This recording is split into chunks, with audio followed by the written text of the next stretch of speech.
हमनी के संस्कृति, हमनी के संस्कार सदा रहे हमनी के साथ। भारत के महान ग्रंथ और काव्य सब के संपूर्ण संकलन सब्सक्राइब करें तिलक।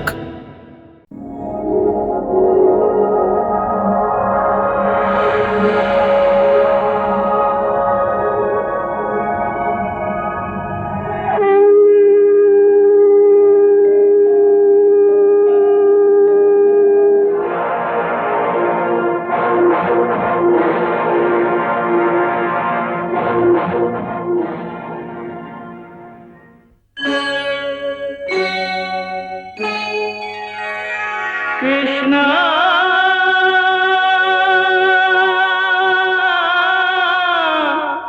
कृष्णा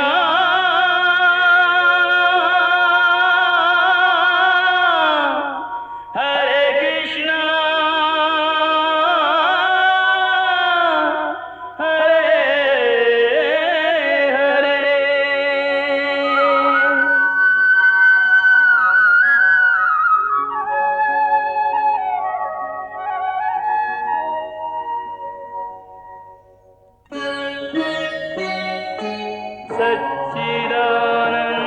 सच्चिदानन्दरूपाय विश्वोत्पत्त्यादिहेतवे तापत्रयविनाशाय श्रीकृष्णाय वयं नमः।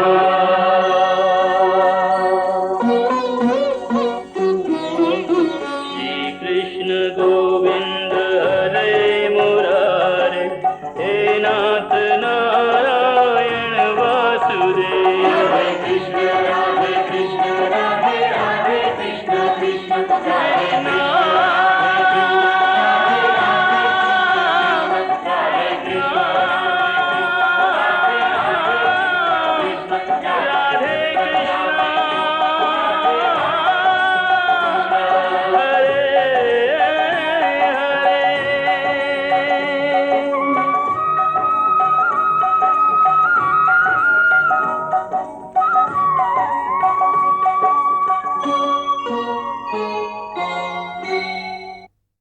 युवराज, तू हमेशा हमरा के एगो शासक के तरह आदेश दिले बाड़ा, बाकी हमार आज्ञा के पालन न कैलह। युवराज दुर्योधन, तो से हमार नाता एगो बंधन है और अर्जुन से मन के संबंध है। बाकी ये सब बात तू ना समझबा, ना समझ भाई सब बात तू। और ए समय भी युवराज बन के सवाल करत तारा दुर्योधन, तो यह बात के कबो ना समझ सकेला कि तोहार पितामह 100 कौरवन के बीच में रहत भी जीवन भर अकेले ही रहल बाड़न। ओए से पितामह, काहे कि आप यमन कौरवन के संगे ना पांडवन में अटकल है, जिनकर वध ना करे के आप प्रतिज्ञा कैले हैं। हाँ, और यह प्रतिज्ञा के कारण ही खाली पांचों पांडव जिनकर वध करे खातिर पितामह के 5 गो वाण ही पर्याप्त था। युद्ध भूमि में कौरवन के छाती पर चढ़ चढ़ कर युद्ध कर रहल बड़ान। पितामह, यदि आप अपन पोता के छाती से लगा के रात के अन्हार में ऐसे ही प्यार करत रहली, फिर तो हम लोग जीत लीली युद्ध। हाँ भगीना, हमके तो लगातार रात के अन्हारा में ही अर्जुन पोता के वेश बदल के अपन दादा के पास ना, बल्कि कौरवन के सेनापति से कल के युद्ध के रणनीति जाने आयल रहे। हाँ गांधार नरेश,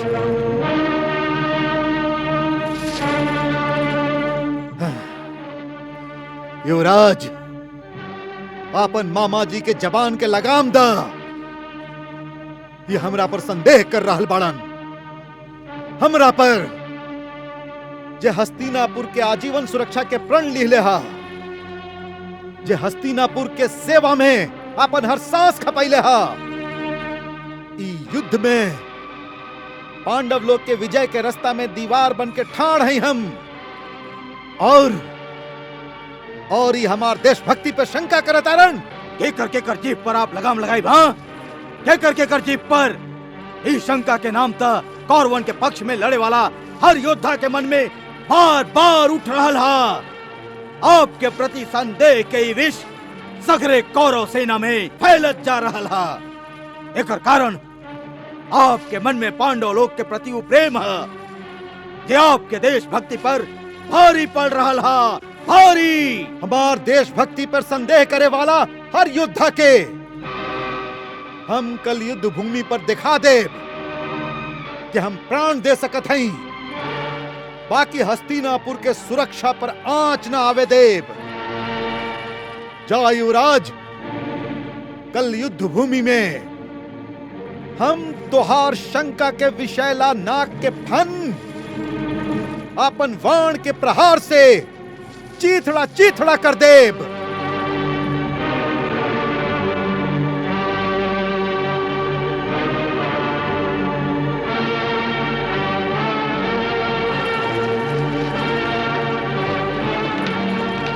भगिना, हमके तो लागता कि रात के अन्हार में ही अर्जुन पोता के वेश बदल के अपन दादा के पास ना बल्कि कौरवन के सेना के सेनापति से कल के युद्ध के रणनीति जाने आयल रहे। हाँ,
रुका सारथी।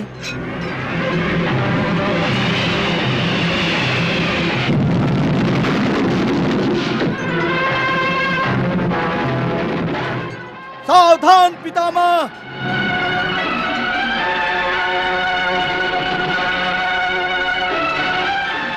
सावधान अर्जुन।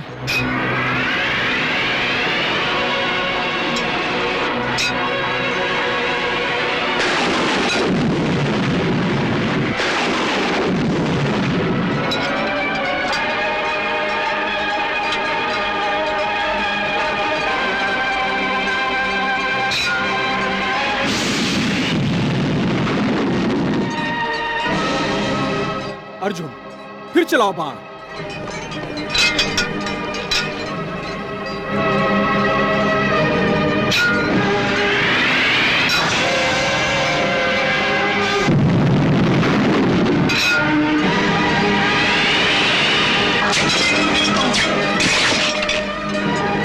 वाह अर्जुन, वाह।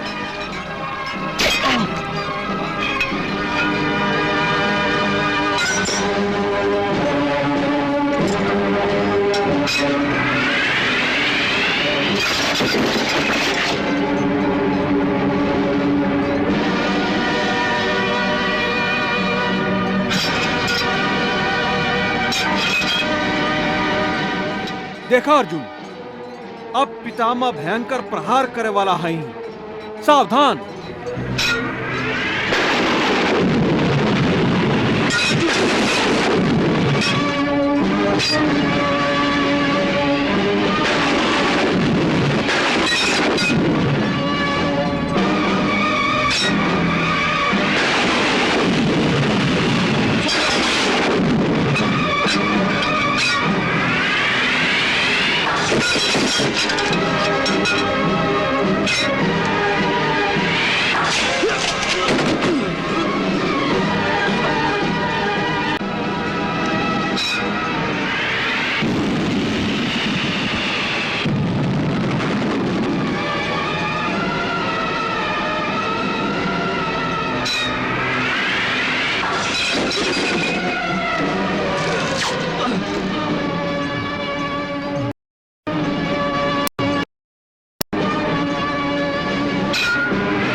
देखा पार्थ, का अनर्थ हो रहा है। देखा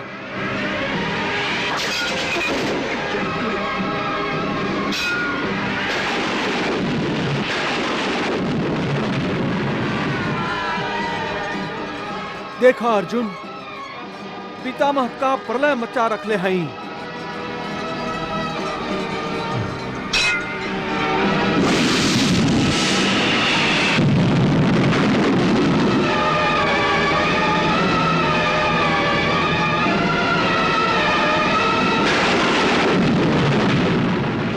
अर्जुन, पितामह के रोका, उनका पर प्रहार करा।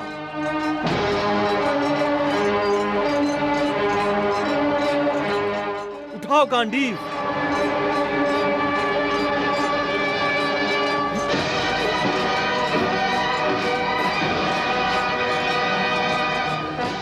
पार्थ, तुम्हारी हाथ काहे कांप रहा? स्थिर हो जा। पितामह,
कर रहल बड़ा अर्जुन, आपन प्रत्यंचा के पूरा शक्ति से खींचा और पितामह के सीना के, उनका हृदय के छेद डाला। ई तोहार तीर पितामह के शरीर के खाली छू छू के गिर रहा हा। केशव, हम तीर छोड़ तो रहल है पितामह पर। ना, ई अर्जुन के तीर नहीं खे। अर्जुन के तीर त पहाड़ के ढेर कर देवेला, धरती के सीना छेद देवेला। ये तीर जे पितामह के गोदी में जाके अपन माथा झुका रहल बाड़न, ई तक खाली उनकर लाडला पोता के प्रेम में डूबल लाग रहल हा। केशव, हम का करी?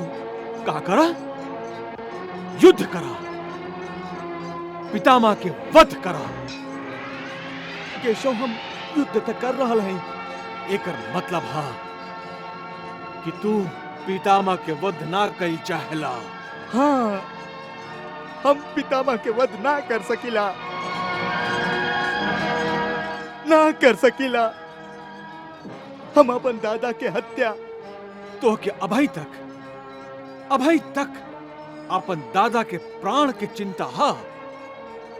बाकी तोहरा दादा के हाथ से जे धर्म के वध हो रहा हा, ओकर कोनो परवाह नहीं खे। पार्थ, पितामह के पांडवन में खाली एक तू ही रोक सकेला, खाली तू ही उनकर वध कर सकेला। पार्थ, हाँ पार्थ। केशव, हम का करी? हमार हाथ हमार आज्ञा के पालन ना कर रहल बाड़न।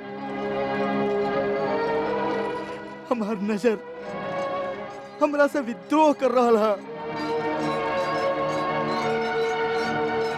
हम निशाना साधी ले, बाकी हमार आंख, हमार हाथ, हमार गांडीव और हमार मन तक कांप जाला। पार्थ, तू पितामह के वध ना करवा। ना कर पाई केशव, हम ना कर पाई पितामह के वध। तो ठीक है, यदि तू पितामह के वध ना कर पाइबा तो हम करब पितामह के वध। हम उठाएब शस्त्र। का कहता रहा केशव? युद्ध में भाग ना लेवे के अपन प्रतिज्ञा तोड़बा? अब एह प्रतिज्ञा के तोड़े खातिर तू हमके विवश कैले बाड़ा। बाकी अपन प्रतिज्ञा निभावल धर्म है और तू अपन प्रतिज्ञा तोड़ के अधर्म करबा? पार्थ, इ धर्म और अधर्म के दोराहा पर तू हमके लाके ठाड़ कैले बाड़ा। हम? हाँ, तू। हम प्रतिज्ञा ले रही शस्त्र ना उठावे के, ऐसे काहे कि हमके पूरा विश्वास रहे कि यह धर्म युद्ध के तू खाली अपना बल पर ही जीत पाइबा, और हमार मित्र होखला के नाते हम इस श्रेय खाली तो के ही दिहल चाहत रही।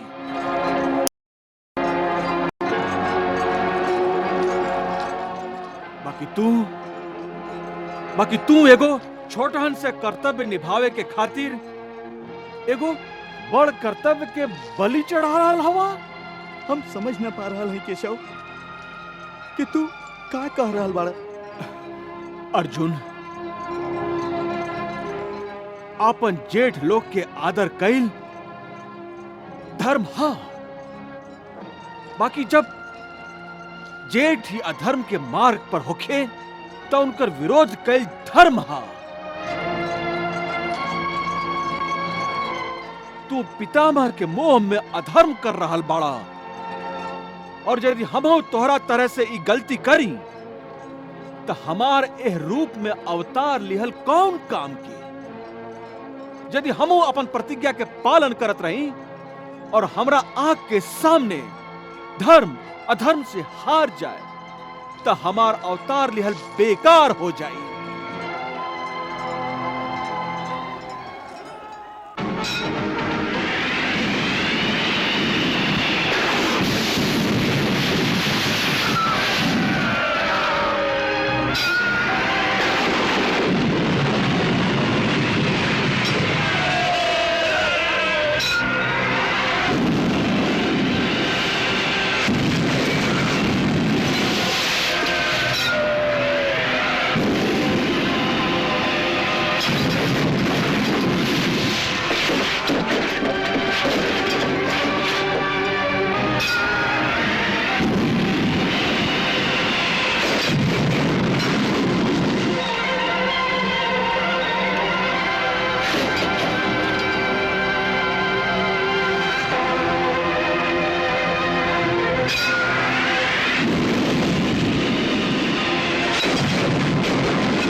देख रहल बड़ा ई विस्फोट, ई पितामह के बाण हा। पार्थ, यदि तू अभयो पितामह के वध ना करबा तो ठीक है, बैठल रहा अकेले अपन कायरता के गुफा में ऐसे ही मुंह लटकौले। बाकी हम ऐसे ही पांडव लोग के सेना के हारत ना देख सकीले, हम अधर्म के जीतत ना देख सकीले। ऐसे हम जा रहल हैं, हाँ, हम जा रहल हैं पितामह के वध करे खातिर।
महाराज, पितामह के वध करे खातिर श्री कृष्ण जी सुदर्शन चक्र उठा ले हैं। कहा?